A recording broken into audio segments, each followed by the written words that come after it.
சொல்கிறா. மச்சான் நம்ம சிசிபி பண்ணோம்ல, ஆமாம். அதோட ரிப்போர்ட் உங்ககிட்ட தானே இருக்கு. காலேஜில் கேட்குறாங்கடா, வரும்போது எடுத்துன்னு வாடா.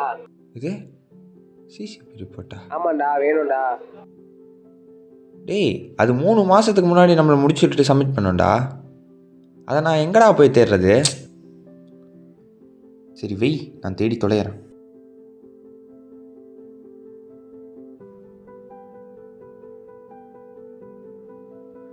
ஸோ இந்த கலைஞ்சதில் நான் எங்கன்னு போய் தேடுவேன்? சரி.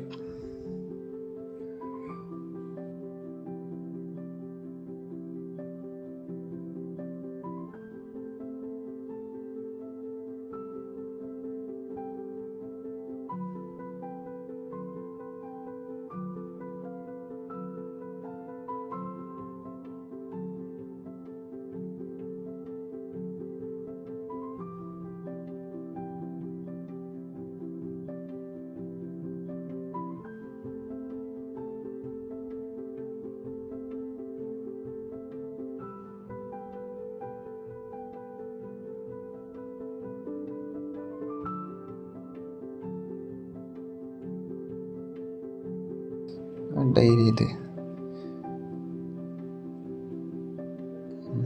கவின்ஸ் தாச்சா?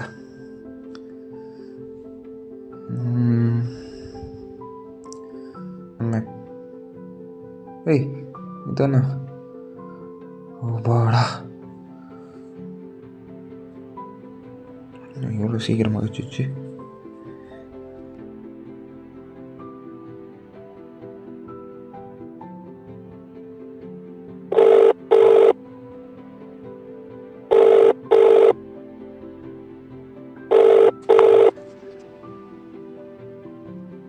ஹலோ, சொல்கிறா டே. மச்சான் கச்சிச்சு மச்சான். கெச்சிச்சியா மச்சி? சூப்பரா. காலேஜ் வரும்போது மறக்காம நல்லா ஞாபகம் வச்சுக்கடா, மறக்காம எடுத்துட்டு வந்துரு. சரி, எத்தனை வரேன். சரிடா டேய், நான் ஃபோனை வைக்கிறேன். பாய்.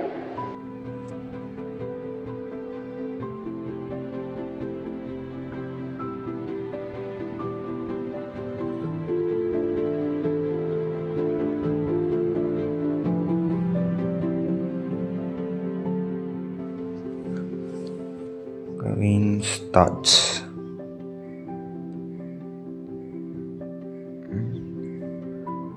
வாழ்க்கையில் எல்லாருக்கும் ஒரு லவ் ஸ்டோரி இருக்கும். இது ஏன் லவ் ஸ்டோரி? எப்போ லவ் ஸ்டோரினா ஒரு பையன் இன்னொரு பொண்ணை தான் லவ் பண்ணணுமா என்ன? ஆனால் என் லைஃப்பில் என்னோடய லவ் ஸ்டோரியே வேறு. இது எனக்கும் என் அண்ணனுக்கும் இருக்க ஒரு அன்பு கதை. இந்த காவியத்துக்கு நான் வச்ச பேர் ப்ரோமேன்ஸ்.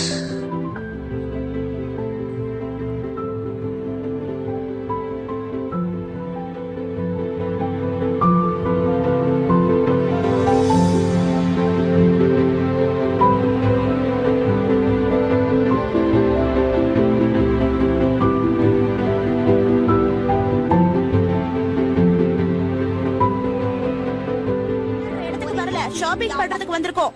ஒழுங்கா அமைதியா இருக்கணும், புரிஞ்சுதா? என்ன கொஞ்ச நேரம் தூக்கி வச்சுட்டு நடங்கம்மா.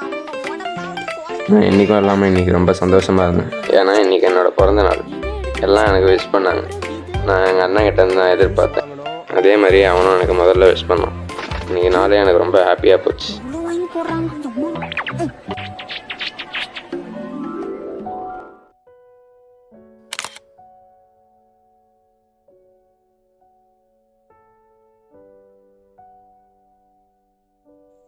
இன்றைக்கி நம்ம 2 பேருக்கும் குவார்ட்டர்லி மார்க் வந்துச்சு. நீ மார்க் கம்மியாக எடுத்துட்ட, நான் மார்க் அதிகமாக எடுத்தேன். நம்ம அப்பா அம்மா கிட்டே என் மார்க்கை சொல்லி பாராட்டுவாங்க. அதேமாதிரி உங்ககிட்டையும் சொல்லணும்னு ஆசையாக வந்தேன். நீயும் பாராட்டின.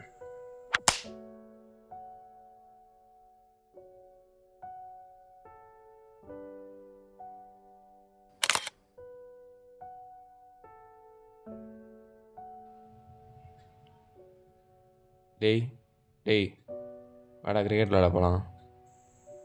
ஏய், நீ போய் விளாட்றா.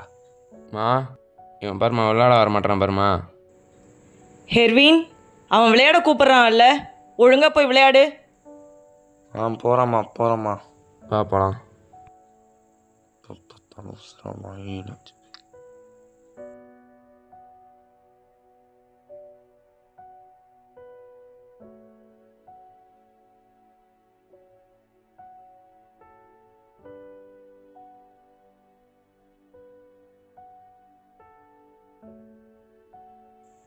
சும்மா விளாட கூப்பிட்டுன்னு வா, என்னையோட அடித்து மூஞ்சி உடைக்கிறேன் இல்லையான்னு பாரு.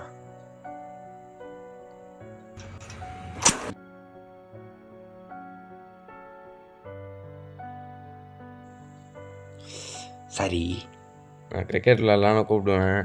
ஏன்னா பாலை என் மேலே தெரியாமல் போட்டுருவேன். பட் இருந்தாலும் எனக்கு அதெல்லாம் வலிக்காது. அவங்க கூட விளாட்றதுனா ஜாலியாக இருக்கும்.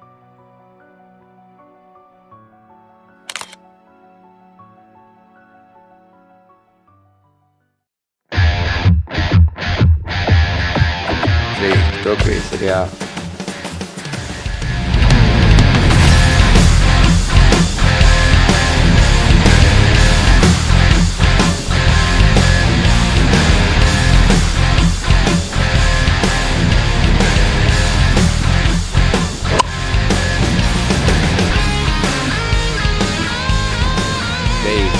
ஸ்டோக் தானே நடக்க சொன்னாங்க.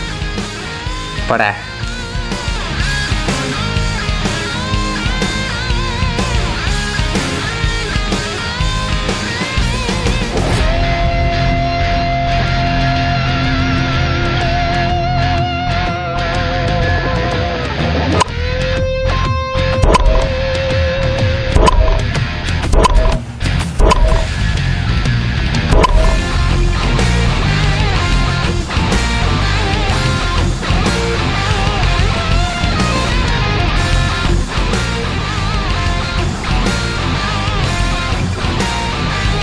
போய் பந்த பொறுக்கிட்ட போ. யாருக்கிட்ட வந்துட்டு சம்மர் ஹாலிடேஸில் நம்ம 2 பேர் மட்டும்தான் கிரிக்கெட் விளையாடுவோம். நான் உன்னை ஸ்டோக் தான் வைக்க சொல்லுவேன். ஆனால் நீ தூக்கி ஆடுவேன். ஏன்னா உனக்கு டொக்கு வச்சா ஆட தெரியாது. அடித்தா தூக்கி மட்டும்தான் அடிப்பேன்.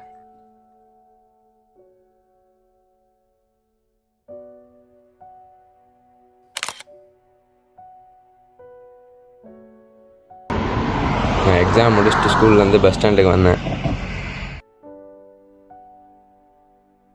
என்னை பிக்கப் பண்ணுறதுக்கு உனக்கு கால் பண்ணேன்.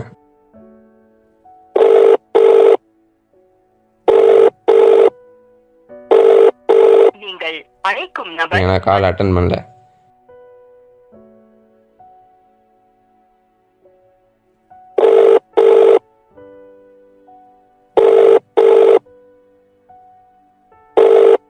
நீங்கள் அழைக்கும் நபர் பதில் அளிக்கவில்லை. ஆனால் அதுக்கு முன்னாடியே எனக்காக நீ வெயிட் பண்ணின்னு இருந்த.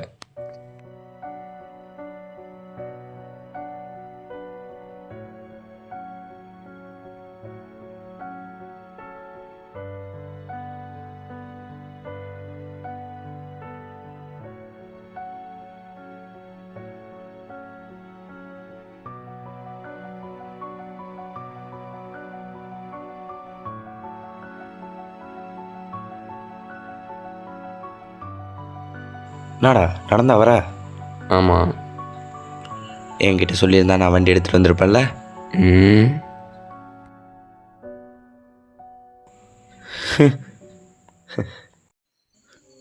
எப்போல்லாம் நான் தனிமையாக ஃபீல் பண்ணுறோம், எனக்கு கம்பெனி கொடுத்து என்னை ஜாலியாக வச்சுப்பேன். என்னை எப்போவுமே சந்தோஷமாக வச்சுருக்க ஒரே ஆள் நீ தான். அது மட்டும் இல்லாமல் நான் எப்போல்லாம் சோகமாக இருக்கணும், உன்னை பற்றி யோசிச்சா இந்த சோகங்கள்லாம் பறந்து போயிடும். இன்னும் எத்தனை ஜென்மம் எடுத்தாலும் நீ தான் எனக்கு கண்ணனாக பிறக்கணும்.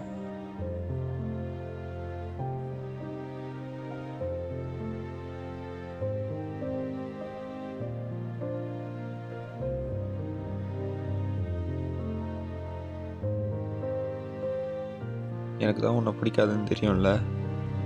ஆனால் இருந்தும் ஏன் என் மேலே எவ்வளோ பாசமாக இருக்க? சின்ன வயசுலேருந்தே எனக்கு ஒன்று ரொம்ப பிடிக்கும். நான் உன் கூட எப்படிலாம் இருக்கணும்னு ஆசைப்பட்டனோ அதெல்லாம் அந்த டைரியில் எழுதி வச்சுருக்கேன். ஏன் இவ்வளோ பண்ணுற? ஏன்னா நீ என் அண்ணன்.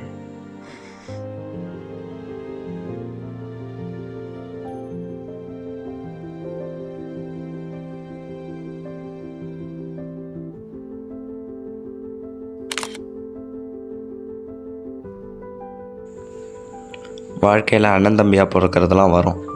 சில நேரங்களில் நம்ம யோசிப்போம், ஏன்னா இந்த அப்பா அம்மா அண்ணன் தம்பி அக்கா தங்கச்சின்னு சொல்லிட்டு நம்மளுக்கு அடிஷ்னலாக ஒரு உறவை கொடுக்குறாங்களேன்னு சொல்லிட்டு யோசிப்போம். சில நேரங்களில் அவங்க நம்மளுக்கு தொல்லையாக கூட தெரிஞ்சிருப்பாங்க.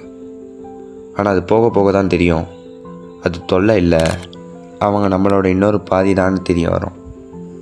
எப்படி கல்யாணன்றது இயற்கையால் முடிவு பண்ணப்படுதோ அதே மாதிரி தான் உடன்பிறப்புகளும் இயற்கையால் முடிவு பண்ணப்படுது. அதனால தான் வாழ்க்கையில் எதை விட்டாலும் அது திரும்ப கிடைச்சிரும். ஆனால் அவங்க உடன்பிறப்புகளோட உறவுகளை விட்டால் மட்டும் திரும்ப கிடைக்காது. இது நம்மளுக்கு கிடைச்சிருக்க ஒரே பிரதர்ஹுட். இதை நம்ம தான் பார்த்துக்கணும்.